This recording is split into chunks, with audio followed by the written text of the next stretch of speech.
বন্ধুসকল, মই আজি আপোনালোকক এটা মগু দাইলৰ ৰেচিপি দেখাম। এইটো মই পাইছিলোঁ, ফেচবুকতে পাইছিলোঁ, মধুমিতা ফুড এণ্ড ট্ৰেভেলৰ পৰা। আহকচোন চাওঁ। প্ৰথমতে দাইল কেইটামান ল'ব, সেইকেইটা ভালদৰে বাছি মেলি ধুই ল'ব।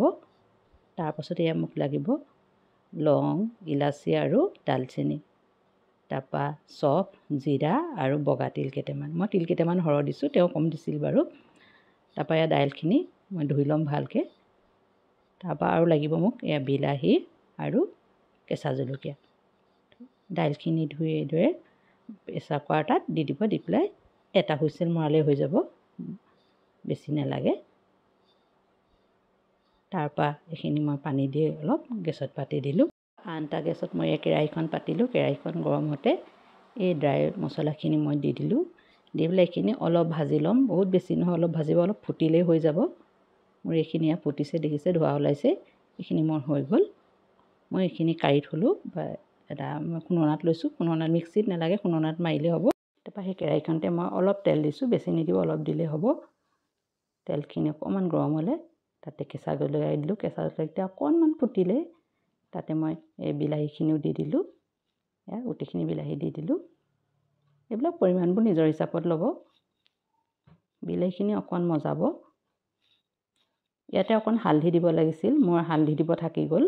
মই আপোনালোকক হালধিটো পাছত কেইদৰে দিওঁ দেখাম। তাৰপৰা অকণ বিলাহীখিনি অকণমান মজ খালেই, অকণমান কোমল হ'লে তাতে মগু দাইলখিনি অলপ লৰাই ল'ব।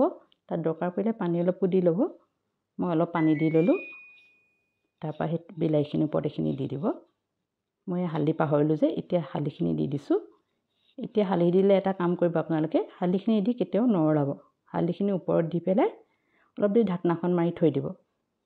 তাৰপিছত এবাৰ চাবচোন কি হৈছে। চাব হালধিবোৰ লাহে লাহে মিক্স হৈ গৈছে, নৰলাব কিন্তু। তাৰপৰা আকৌ ঢাকি থৈ দিব। অলপ দেৰি পিছত আকৌ চাব হালধিখিনি প্ৰায় মিক্স হ'লে আৰু মই অকণ উতল এটা আহিব দিছোঁ মিক্স হোৱাৰ পাছত। তাৰপৰা এইবাৰ দাঙি চালোঁ, ভালদৰে উতলটো আহিলে। এতিয়াহে লৰাব আপোনালোকে, তেতিয়া হালধি, কেঁচা হালধি নুগুন্ধায়। নহ'লে আপোনাৰ চব কেঁচা হালধি গুন্ধাব, গোটেই দাইল বা তৰকাৰী যিয়ে বনায় সেইখিনি আৰু বৰবাদ হ'ব। এতিয়া মোৰ এইখিনি হৈ গ'ল। দাইলখিনি উতল এটা আহিলে ভালদৰে। এতিয়া এই খুন্দনাত খুন্দি থোৱা মছলাখিনি দি দিম মই। যিমান দিয়ে দিব, বহুত বেছি নিদিব, মই অলপ থৈ দিলোঁ, মোৰ অলপ বেছি হ'ব যেন লাগিল। তাৰপৰা এবাৰ ভালদৰে লৰাই দিব।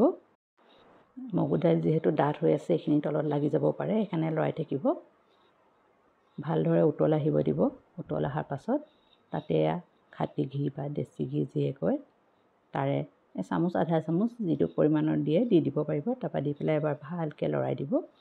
লৰাৰ পাছত এইখিনি মোৰ দাইলখিনি আকৌ এটা উতল আহিব দিছোঁ, হৈ গ'ল আৰু উতলটো ভালকৈ আহিলে হৈ গ'ল। এয়া হৈ গ'ল মোৰ দাইল। দেখিছেনে কি ধুনীয়া হৈছে দাইলখিনি। হালধি ৰংটো ধুনীয়া হৈ গ'ল, দেখিলেনে? আৰু অকণমানো গোন্ধ নাই। মগু দাইলখিনি খাই সঁচাই বহুত ভাল লাগিল। আপোনালোকে এইদৰে বনাবচোন, বিয়া ঘৰত খোৱা যেন লাগিল। ভিডিঅ'টো যদি ভাল লাগিছে লাইক, কমেণ্ট, শ্বেয়াৰ কৰিব। ধন্যবাদ।